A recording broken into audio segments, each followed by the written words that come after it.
morning to all. Today my topic is linear programming problem. So linear programming problem is a method it helps to finding the solution of the optimization problem. During the Second World War time, the linear programming problem is introduced. Next, the linear programming problem is helps to finding the optimal value of a linear solutions of several variables, and also it has as a subject to constraints, and it has a non-negative restrictions of a linear equations. These are the main definitions and introduction for the linear programming problem. Next, what are the essential of the linear programming models? The essential conditions are limited resources, objectives, linearity, homogeneity, divisibility. So limited resource means we must use a material, well equipped material in a limited conditions only. Next, objective. So objective means what's our aim? What's our aim? It may be maximize the profits and minimize the losses. It is our main objective. Next, linearity. So linearity means increase in labor's input in a program. It is called as an linearity. Next, homogeneity. So homogeneity means the product of the workers efficiency and machines are assumed to be identical. So homogeneity is in products, workers efficiency and machines are assumed to be identical. Last one is divisibility. So divisibility it's defined as in the assumed resources and the product can be divided into fractions. The product is defined in the fractions. So it is called as a divisibility.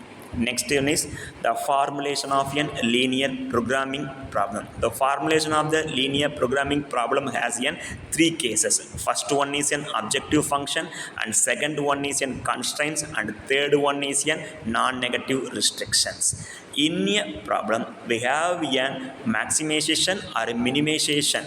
Whatever our aim, what is our objective, it may be defined in the form of objective function. So objective function is our aim of the problem. Next, constraints. So constraint which has either it has less than or equal to, or it may be greater than or equal to. The constraints which has less than or equal to or greater than or equal to inequalities are available in the constraints. And the final one is non-negative restrictions. So non-negative restrictions is defined as the non-negative value of the physical quantities. The non-negative values of the physical quantities are impossible are in the non-negative restrictions. So next one is decision variable. So what is a decision variable? So decision variable means what are the variables we have to use in the problem.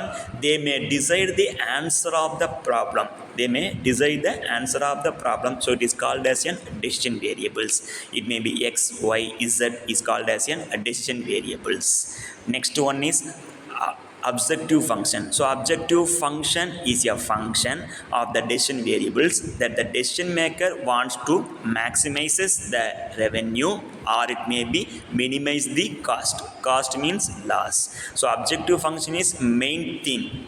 It has expressed the what kind of the problem is given it is. It may be maximization or minimization. Maximization means it has to increase, maximize the profit. Minimize means minimizes the losses. So objective function is the main part of the problems.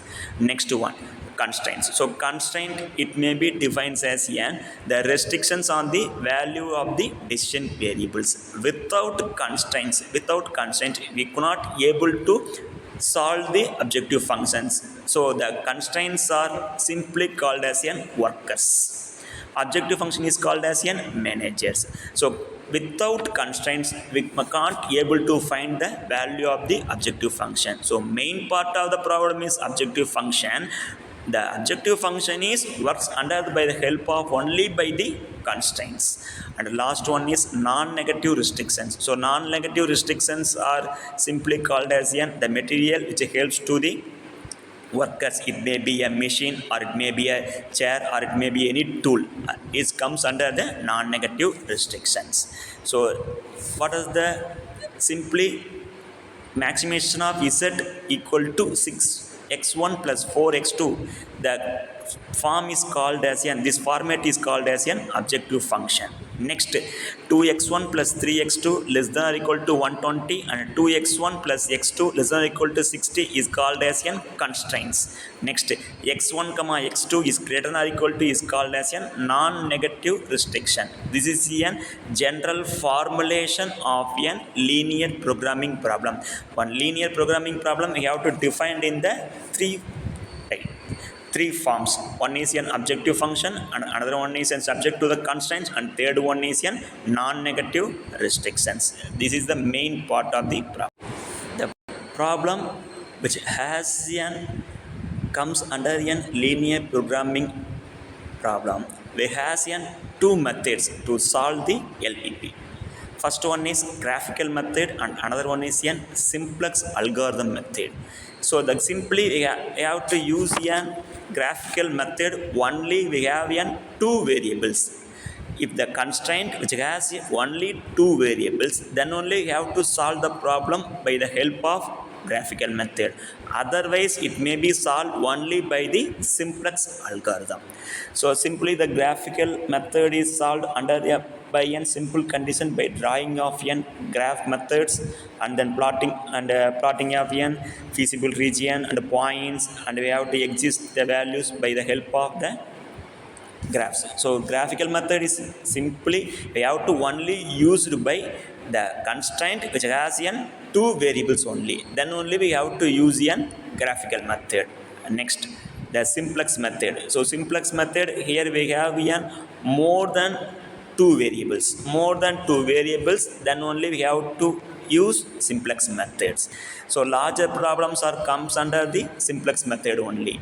So simplex method we have to use three types of variables. One is slack variable, and another one is a surplus variable, and another one is an artificial variable. There are three variables are used in the simplex algorithm. So first one, if the constraint which has a less than or equal to type, then we have to add a slack variable. If the constraint which has a greater than or equal to, then we have to add a surplus variable and an artificial variable. If the constraint which has an equal to, we have to only use the artificial variable. So there are the three types of constraints. One is less than or equal to, and another one is greater than or equal to, and then equal to. If less than or equal to, we just add only the slack variable. If the constraint which has in both, the constraint which has n greater than or equal to, then we have add both surplus variable and artificial variable. If the constraint simply have equal to, just we have to add the artificial variable only. So these are the main outline and out structure and the introduction of the linear programming problem. So linear programming problem helps to find the solution of the optimization problem. So here we have a